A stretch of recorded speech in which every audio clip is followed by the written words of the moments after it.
akan memenuhi tugas dari mata kuliah metodologi penelitian. Dan di sini saya akan membahas analisa data kuantitatif.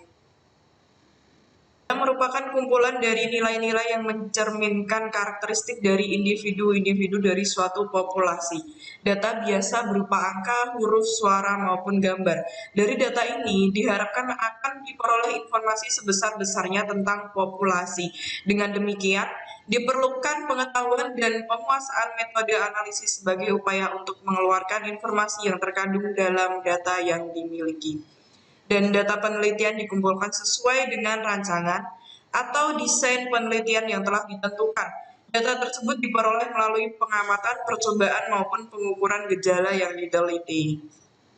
Dan data-data yang dikumpulkan merupakan penyataan fakta mengenai objek yang diteliti.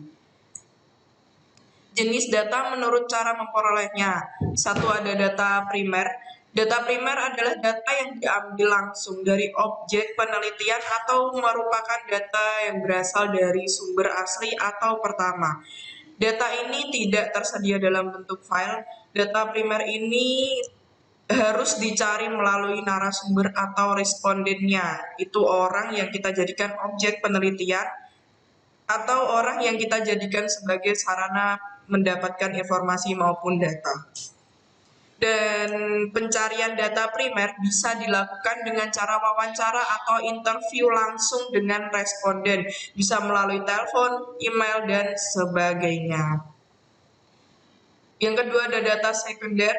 Data sekunder adalah data yang tidak didapatkan secara langsung dari objek penelitian, melainkan data yang berasal dari sumber yang telah dikumpulkan oleh pihak lain.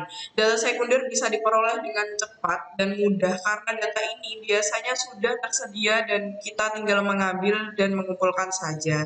Data sekunder dapat kita kumpulkan dari perpustakaan, perusahaan-perusahaan, organisasi perdagangan atau biro pusat statistik dan kantor-kantor pemerintahan, data hasil riset, data hasil perusahaan, dan selain sebagainya. Ya, ada jenis data berdasarkan sumber data. Satu, ada jenis data internal. Jenis data internal ini data yang menggambarkan situasi dan kondisi pada suatu organisasi secara internal. Misalnya, contoh saja ada data keuangan, data pegawai, data produksi, dan sebagainya. Dan yang kedua ada data eksternal. Data eksternal ini data yang menggambarkan situasi serta kondisi yang ada di luar organisasi. Contohnya data jumlah penggunaan suatu produk pada konsumen, tingkat preferensi pelanggan, persebaran penduduk, dan lain sebagainya yang bersifat di luar organisasi. Ada klasifikasi data berdasarkan jenis datanya. Satu, ada data kuantitatif.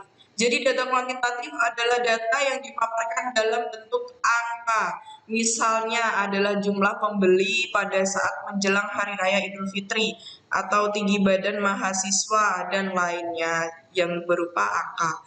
Yang kedua, ada data kualitatif. Data kualitatif adalah data yang disajikan dalam bentuk kata-kata yang mengandung makna. Contohnya seperti persepsi konsumen terhadap botol air minum dalam kemasan, atau tanggapan para ahli terhadap bencana alam, dan lain sebagainya. Ada pembagian jenis data berdasarkan sifat data. Satu, ada data diskrit. Data diskrit adalah data yang nilainya adalah bilangan asli. Contoh nilai mata uang rupiah dari waktu ke waktu dan lain sebagainya. Dan yang kedua ada data kontinu. Data kontinu adalah data yang nilainya ada pada suatu interval tertentu atau berada pada nilai yang satu ke nilai yang lainnya. Contohnya penggunaan kata sekitar, kurang lebih, kira-kira, dan sebagainya. Seperti itu ya, Dinas Pertanian daerah mengimpor bahan baku pabrik pupuk kurang lebih 850 ton. Itu contohnya. Ada jenis data menurut waktu pengumpulannya. Satu, ada data cross-section. Data cross-section adalah data yang menunjukkan titik waktu tertentu. Contohnya, laporan keuangan per 31 Desember 2006, data pelanggan PT PLN bulan April 2005, dan lain sebagainya. Yang kedua, ada data time series atau berkala. Jadi data berkala ini adalah data yang datang menggambarkan sesuatu dari waktu ke waktu atau periode secara historis. Contohnya ada data time series adalah data perkembangan nilai tukar rupiah terhadap dolar Amerika dari tahun 2005 sampai tahun 2006. Metode Metode observasi merupakan salah satu cara yang bisa digunakan untuk mengumpulkan data. Jadi metode observasi ini biasanya digunakan untuk mengetahui perilaku masyarakat secara detail. Ada beberapa keunggulan observasi jika dilakukan untuk mengumpulkan data dalam penelitian antara lain sebagai berikut. 1. Untuk cocok untuk perilaku nonverbal, lingkungan alami, dan analisis longitudinal. Sementara itu, observasi juga memiliki beberapa kelemahan, dan ini adalah kelemahan dari observasi: kurang terkendali, sulit dikuantifikasikan, peneliti memberi skor terhadap pendapat yang diberikan, dan kelemahan yang lainnya adalah ukuran sampel kecil.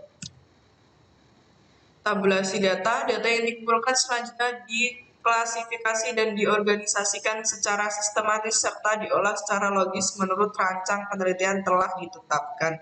Dan pengolahan data diarahkan untuk memberi argumentasi atau penjelasan mengenai tesis yang diajukan dalam penelitian berdasarkan data atau fakta yang diperoleh. Data biasa didapatkan dengan cara survei langsung di lapangan, observasi, dan lain sebagainya. Setelah kita mendapatkan data yang telah dikumpulkan dengan metode yang kita pilih, langkah selanjutnya adalah bagaimana cara kita mengolah data yang ada agar menampilkan hasil yang kita ungkapkan. Ada dua cara yang biasa digunakan oleh seseorang untuk menyajikan hasil dari sebuah studi kuantitatif. Cara yang pertama adalah membeberkan angka-angka dalam sebuah tabel atau daftar. Dan cara yang kedua adalah menyajikan grafik. Sebagian besar orang lebih menyukai tampilan grafik dengan alasan bermacam-macam. Di samping lebih menarik dari segi warna dan bentuknya, dalam banyak hal penggunaan grafik juga lebih informatif, dan itu adalah tabulasi data. Penyajian data selain dapat disajikan dalam bentuk tabel, juga dapat disajikan dalam bentuk gambar atau grafik.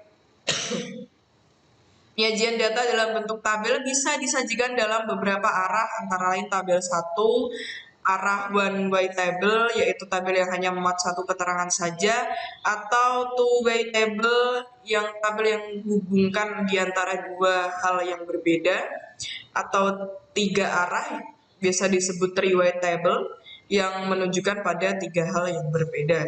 Dan penyajian data dalam bentuk gambar dapat memudahkan dalam pengambilan kesimpulan dengan cepat. Ada beberapa macam grafik, antara lain grafik garis, grafik batang, lingkaran, dan gambar. Dan ini contoh ada tabulasi data. Seperti ini, ada coding, scoring, lanjut ke pemeriksaan data, analisis metode penelitian, jenis permasalahan, jenis karakteristik, dan keakuratan dari informasi. Ini ada grafik histogram, jadi grafik distribusi frekuensi untuk setiap kelas yang dinyatakan dalam segi 4 atau berbentuk balok, sehingga histogram disebut juga dengan bar diagram. Sumbu X menggambarkan variabel independen berupa skor nilai. Sumbu X ini ya, terus yang di atas ini sumbu Y menggambarkan variabel independen berupa distribusi frekuensi. Dan ini adalah contoh grafik dari histogram. Ini sumbu X dan ini sumbu Y. Grafik poligon. Frekuensi poligon dilakukan dengan cara menghubungkan titik-titik tengah tiap kelas interval yang sesuai dengan frekuensinya. Ada sumbu X merupakan data frekuensi seperti ini, hampir sama dengan grafik tadi, hanya saja ini menggunakan titik. Langsung lanjut saja kita ke grafik batang dan ogive. Grafik batang digunakan untuk mengukur tendensi pusat, dapat digunakan mean, median, maupun mode yang berfungsi untuk menunjukkan posisi pusat dari nilai distribusi frekuensi. Dan ini contoh dari grafik batang frekuensi untuk nilai ujian statistik. Berikut ada mean. rata-rata hitung dapat dicari data tidak dikelompokkan maupun data yang terkelompokkan dalam frekuensi, dan berikut ada contoh rumus dari MEAN. Dan selanjutnya ada median, nilai yang membagi distribusi frekuensi menjadi dua bagian yang sama. Dan ini adalah contoh dari median. Yang ketiga ada modus, suatu nilai yang terjadi pada frekuensi yang terbesar. Dan ini adalah contoh dari modus. Distribusi frekuensi berdasarkan nilai tengah. Letak median dalam kurva distribusi frekuensi berbeda-beda seperti tampak pada gambar 6. Berarti ini ya.